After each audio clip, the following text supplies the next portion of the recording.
श्रेयन्पूर्णां शरणं प्रपद्ये। यथा भवन्तः जानन्ति यत् गतदिवसे केचन छात्राः उक्तवन्तः आसन् यत् यया रीत्या इदानीं पाठः प्रचलति तदरीत्यैव अनवरतरूपेण कारकप्रकरणे यानि सूत्राणि समागतानि सन्ति तेषां सूत्राणाम् उपरि एव यदि व्याख्यानं भविष्यति तदा अस्माकं कृते सौकर्यम्। अतः छात्राणां यः अनुरोधः तम् अनुरोधं मत्वा इदानीं कर्मप्रवचनीयसंज्ञाविधायकेषु सूत्रेषु अनन्तरं यत् सूत्रं वर्तते तत् सूत्रस्य इदानीम् अहं व्याख्यानं करवाणि। तच्च सूत्रमस्ति कालाध्वनोः रत्यन्तसंयोगे। कालाध्वनोः अत्यन्तसंयोगे इति पदच्छेदः। कालाध्वनोः इति सप्तमी द्विवचनस्य रूपम्, अत्यन्तसंयोगे इति सप्तम्याः एकवचनस्य रूपम्। तत्र कालश्च अध्वा च इति कालाध्वनौ तयोः कालाध्वनोः अन्तः अभावः नान्तः अत्यन्तः अथवा अन्तम् अतिक्रान्तः अत्यन्तः। अत्यन्तस्य अत्यन्तश्चासौ संयोगः अत्यन्तसंयोगः अथवा अत्यन्तस्य संयोगः अत्यन्तसंयोगः तस्मिन् अत्यन्तसंयोगे। एवं रीत्या पदच्छेदे कृते सति कालाध्वनोः इत्येकं समस्तम् एकं पदं भवति। अथ च अत्यन्तसंयोगे इति सप्तम्याः एकवचनस्य एकं पदं भवति। कालाध्वनोः इत्यत्र कालः शब्दः वर्तते, अध्वा शब्दश्च वर्तते। अतः कालवाचकस्य शब्दस्य अध्वनश्च यदा क्रियया सह अत्यन्तसंयोगः भवति तदा अनेन सूत्रेण द्वितीया विभक्ति क्रियते। इस सूत्र में एक शब्द कालवाचक शब्द है और अध्वा कहते हैं मार्ग को। अध्वा मार्गः मार्गवाचक शब्द है। कालवाचक शब्द का अथवा अध्वावाचक शब्द का मार्गवाचक शब्द का क्रिया के साथ जब अत्यंत संयोग होता है तो इस सूत्र के द्वारा द्वितीया विभक्ति का विधान होता है। इदानीं व्याख्येयं यद अत्यंत संयोगः कः। मया गतदिवसे उक्तं यत् अतिक्रमण इत्यस्य कः अर्थः, तद्वदेव अर्थः वर्तते अत्यंत संयोगस्य। अर्थात अन्तः अतिक्रान्तम् इति अत्यन्तः, अन्तः अतिक्रान्तः इति अत्यन्तः, नहीं अन्तः अतिक्रान्तम् इति अत्यन्तः इति। अर्थात अंत माने अभाव, अभाव का अतिक्रमण करना। अतिक्रमण करना अर्थात कभी भी क्रिया का विच्छेद न होना, संयोगः संबंधः। एवंच अत्यंत संयोगः इत्यस्य अर्थः भवति निरंतर संयोगः, निरंतर संबंधः। जैसे कि आप जानते हैं कि जो नदी का प्रवाह है वो नदी का प्रवाह कहीं रुकता नहीं है। जहाँ से उस प्रवाह का प्रादुर्भाव होता है और जहाँ तक वो प्रवाह जाता है वो निरंतर गति से चलता रहता है। इसको कहते हैं सातत्य। उसी तरह अत्यंत संयोगः इत्यस्य इदमेव तात्पर्य, अत्यंत संयोगी इति पदस्य इदमेव तात्पर्यं विद्यते यत् यया क्रियया सह कालवाचकस्य संयोगः संबंधः तस्य व्यवच्छेदः न भवति। नैरन्तर्येण कार्यं प्रचलति यदा मध्ये व्यवच्छेदः न भवति चेत् तदा अत्यंत संयोगः इति कथ्यते। यथा, इसलिए कालवाचक शब्द का और अध्वा माने मार्गवाचक शब्द का जब क्रिया के साथ संबंध निरंतर संबंध होगा तो इससे द्वितीया विभक्ति होगी के सूत्र का सामान्य अर्थ है। अब अस्मिन् सूत्रे एकः पक्षः अयमपि वर्तते यद् पाणिनिना अनेकेषु सूत्रेषु काल शब्दस्य उपादानं कृतम् इति तु सत्यं, किन्तु काल संज्ञा केनापि सूत्रेण न भवति। यथा अचवर्णानाम् अनुनासिक संज्ञा विधायकं पाणिनीय व्याकरणे सूत्रं नास्ति, तद्वत् काल शब्दस्य उपादानं तु बहुषु सूत्रेषु कृतं, किन्तु काल संज्ञा केन सूत्रेण भवति, कस्य भवति इति एतादृश विधायकं सूत्रं नास्ति। अध्वा शब्दः मार्गवाचकः यथा मया उक्तं, किन्तु अध्वा शब्दस्यापि अध्वन शब्दस्यापि उपादानम् अनेकेषु सूत्रेषु वर्तते, किन्तु अध्वा संज्ञा कस्य भवति इति संज्ञा विधायकं सूत्रं पाणिनीय व्याकरणे न वर्तते। एवं रीत्या स्वमरूपं शब्दस्य शब्द संज्ञा इत्यनेन सूत्रेण शब्द शास्त्रीय संज्ञां विहाय अन्ये ये शब्दाः भवन्ति ते स्वरूपवाचकाः एव भवन्ति। अतः काल शब्दस्य संज्ञावाचकत्वाभावात् अध्वन शब्दस्य च पाणिनीय व्याकरणे संज्ञावाचकत्वाभावात् स्वमरूपं शब्दस्य शब्द संज्ञा इत्यनेन इति सूत्रस्य सति प्रवर्तौ स्वरूपस्यैव ग्रहणं भविष्यति। अतः स्वरूपग्रहणे सति काल शब्दादेव द्वितीया भविष्यति। काल शब्दस्यैव यदा क्रियया सह निरंतर संयोगः तदा द्वितीया भविष्यति। अध्वन इति शब्दे एव तृतीया भविष्यति द्वितीया भविष्यति, न तु अध्वन शब्दस्य यः अर्थः तदर्थवाचके शब्दे इति पूर्वपक्षः आयाति।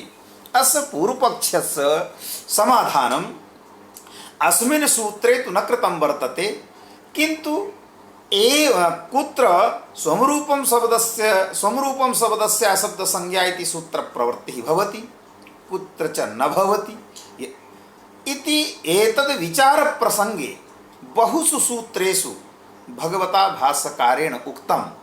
यदुक्तं तत्तद् सूत्रेषु तदेव समाधानम् अत्रापि भवितुमर्हति।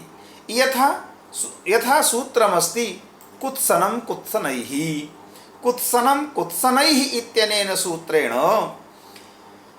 निंदावाचकस्य शब्दस्य निंदावाचकेन शब्देन सह समासः भवति।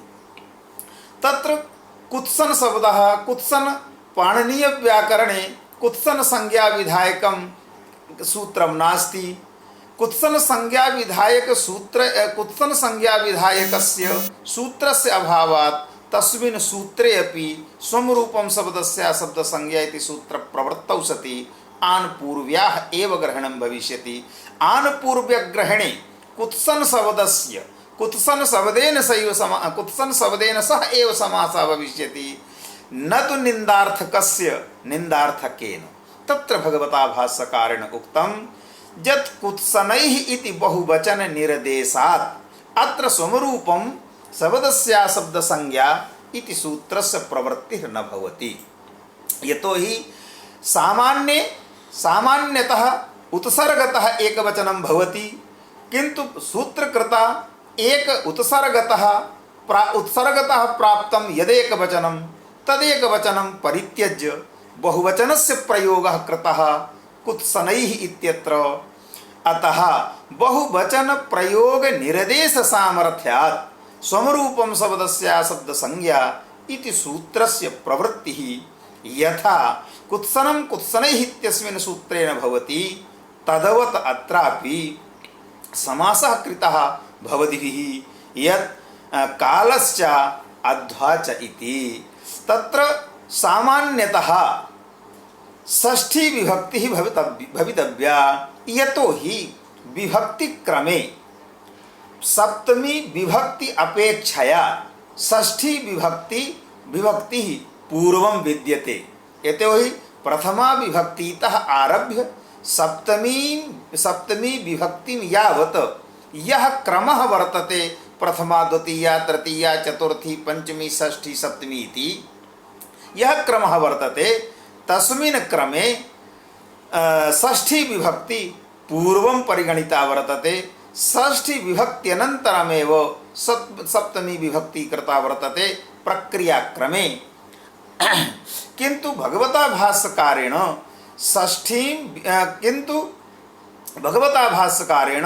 षष्ठीं विभक्तिं परित्यज्य अत्र सप्तमी विभक्ति स्वीकृता, अतः सप्तमी निर्देशाद अत्र स्वरूपम शब्दस्य शब्द संज्ञा स्वरूपम शब्दस्य शब्द अशब्द संज्ञा इति सूत्रस्य प्रवृत्तिर अत्र न भविष्यति। सूत्र प्रवृत्ति अभावे स्वरूपम शब्दस्य अशब्द संज्ञा इति सूत्र प्रवृत्ति अभावे कालः अत्र काल शब्दः आनुपूर्व्याः ग्रहणं न भविष्यति। एवमेव अध्वन शब्दस्य आनुपूर्विबोधकस्य ग्रहणं न भविष्यति।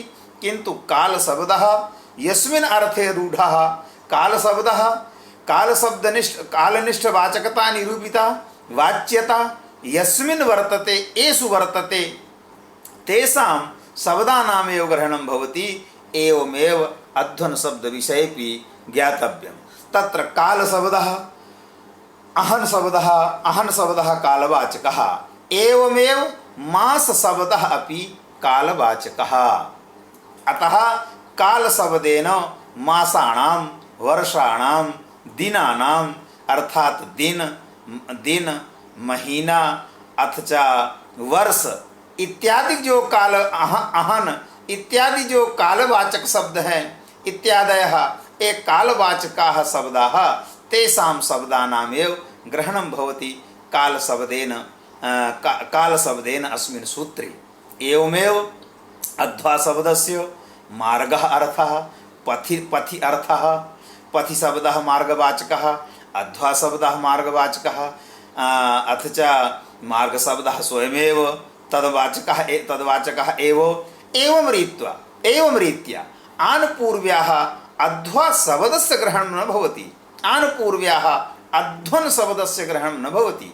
किंतु अध्वन शब्दवाच्यः यः तदर्थस्य एव वाचकाः तेषां शब्दानामेव अत्र ग्रहणं भवति। अतः मार्ग का भी ग्रहण होगा, पथिन का भी ग्रहण होगा, और अध्वन शब्द तो इस सूत्र में पठित ही है। एवं रीत्या मास शब्देन सह यस्याः क्रियायाः निरंतर संयोगः विच्छेद रहितः संयोगः तद कालवाचकात् प्रातिपदिकात् द्वितीया विभक्ति भवति। यथा प्रथमम् उदाहरणं वर्तते मासं कल्याणी। कल्याण शब्दस्य को अर्थः, कल्याण शब्दः कस्य वाचकः, तदा कल्याणं शुभकरः। यह जीवने शुभत्वं भवति तदेव सह एव कल्याणः अथवा तदेव कल्याणम्। अर्थात कल्याण शब्द शुभ अर्थ का वाचक है। और शुभ अर्थ कब है? जब दुख की निवृत्ति होती है और सुख की प्राप्ति होती है, उसको कहते हैं हमारा कल्याण हो गया। अथवा अभिलषितस्य वस्तुनः यदा प्राप्तिः अनभिलषितस्य यदा निवृत्तिः भवति तदा जनाः कथयन्ति कल्याणं जातमिति। अर्थात अभिलषित वस्तु की प्राप्ति और अनभिलषित की जब निवृत्ति हो जाती है उसको कहते हैं कल्याण। तो मासम कल्याणी, तो मास शब्दः 30 दिनात्मकस्य कालस्य वाचकः। यस्मिन् समुदाये 30 दिनानि भवन्ति तत् 30 दिनात्मकः यः समुदायः तत् समुदायस्य कृते मास शब्दस्य व्यवहारः भवति। कल्याणी च शुभकरत्वम् अर्थात दुःखस्य अभावः, अर्थात संपूर्णे 30 दिने निखिलेषु 30 दिनेषु एकस्मिन्नपि दिने दुःखस्य संबंधः न जाता, दुःखस्य संबंधः न जातः, किन्तु सुखस्यैव संबंधः आसीत्। अयमेव अस्ति निरंतर संयोगः। मध्ये यस्मात् दिनातारभ्य यावत् दिन पर्यन्तं 30 दिनानि न व्यतीतानि तेषु मध्ये एकस्मिन्नपि दिने दुःखस्य संयोगः न जातः, सुखस्यैव संयोगः आसीत्। अतः दुःखस्य अत्यन्ताभावः अत्र वर्तते। 30 दिनेषु कालेषु दुःखस्य अत्यन्ताभावः, अतएव निरंतर संयोगः जातः। सति निरंतर संयोगे यस्य येन सह निरंतर संयोगः तस्मात् शब्दात् द्वितीया विभक्ति भवति। यथा सुखस्य मासेन सह निरंतर संयोगः, अतः मासवाचकात् प्रातिपदिकात् काल रूपार्थवाचकात् मास शब्दात् द्वितीया विभक्ति अत्र जाता मासम कल्याणी। एवमेव द्वितीयम् उदाहरणं वर्तते मासम अधीते। अत्र कर्तृवाचकं पदं नास्ति, अतः कर्तृवाचकं पदं नियोज्य देवदत्तः मासम अधीते। अत्र अध्ययन क्रिया वर्तते। अध्ययन क्रियया सह मासेन अध्ययन क्रियायाः मासेन सह निरंतर संयोगः वर्तते। अर्थात एकस्मिन्नपि दिने अध्ययनस्य विच्छेदः न जातः। देवदत्त वृत्ति यद अध्ययन क्रिया, देवदत्त वृत्ति या अध्ययन क्रिया तया अध्ययन क्रियाया सह देवदत्तस्य एकस्मिन् दिने अपि विच्छेदः न जातः, अतः निरंतर संयोगः। यदि 30 दिन में किसी भी दिन यदि अध्ययन का व्यवच्छेद हो जाता तो ये निरंतर संयोग नहीं कहलाता। निरंतर संयोग उसी को कहते हैं, अत्यंत संयोग उसी को कहते हैं कि जितने काल में क्रिया का संबंध है उस काल में किसी भी दिन विच्छेद नहीं होना चाहिए। अतः देवदत्तः मासम अधीते इत्यत्र अध्ययन देवदत्त वृत्ति या अध्ययन क्रिया तस्याः अध्ययन क्रियायाः 30 दिनात्मकेन कालेन सह एकस्मिन्नपि दिने विच्छेदः न जातः।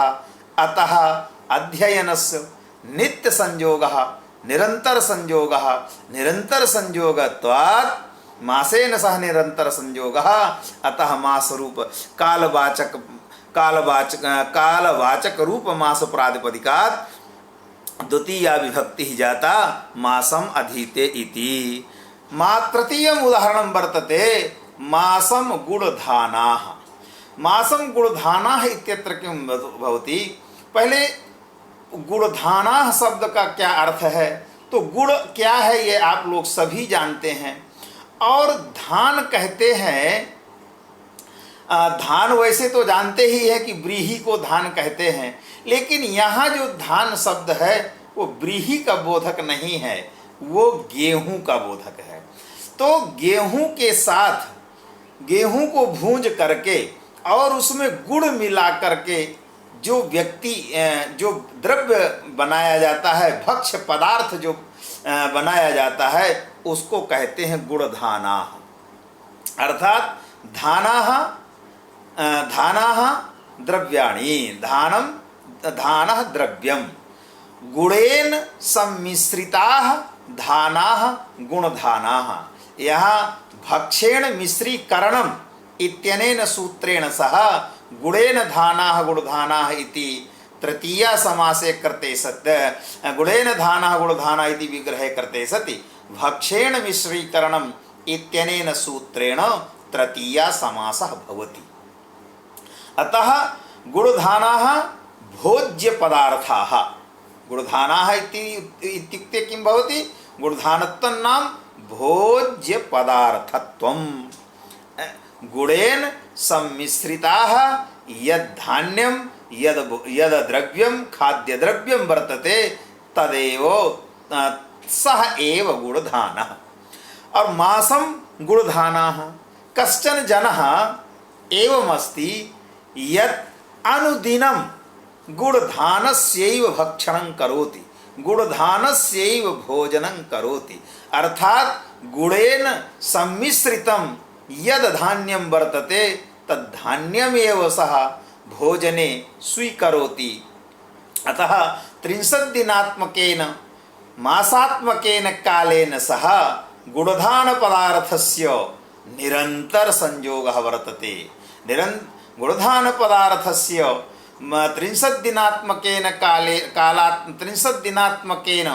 कालात्मकेन मास शब्देन सह निरंतर संयोगात् व्यवच्छेदाभावात् अत्र किं भवति? मास शब्दात् द्वितीया विभक्तिः भवति, मासं गुणधानाः। चतुर्थम उदाहरणं वर्तते क्रोशम कुटिला नदी। आप जानते हैं कि नदी कभी टेढ़ा मेढ़ा जो है, कुटिल कहते हैं वक्र, वक्र कहते हैं हिंदी भाषा में जिसको कहते हैं टेढ़ा। तो नदी कभी ऐसे गई कभी ऐसे गई, टेढ़ी मेढ़ी न जो है नदी बहती है। तो वो कितने दूर तक है? तो क्रोशम, ये एक कोस तक है। इसलिए क्रोशम कुटिला नदी इत्यत्र क्रोश शब्दः मार्गवाचकः। इदानीं कालवाचकस्य उदाहरणानि प्रदर्श्य अध्वनवाचकस्य मार्गवाचकस्य उदाहरणानि इदानीं दीयते ग्रंथकारः क्रोशम कुटिला नदी। तो क्रोश शब्दः मार्गवाचकः। कुटिलत्वं नाम वक्रत्वं, कुटिलता वक्रता। सा च वक्रता कुत्र वर्तते? नद्यां वर्तते। अतः नदीनिष्ठा या वक्रता तस्याः वक्रतायाः संबंधः क्रोशेन सह नैरन्तर्येण वर्तते। अर्थात कुत्रापि नदीनिष्ठा या वक्रता तस्याः वक्रतायाः विच्छेदः न जातः। एवञ्च नदीनिष्ठ वक्रतायाः मार्गवाचकेन क्रोश शब्देन सह निरंतर संयोगात् क्रोश शब्दात् द्वितीया विभक्तिः भवति। एवं द्वितीयम् उदाहरणम् अग्रिमम् उदाहरणं वर्तते मासं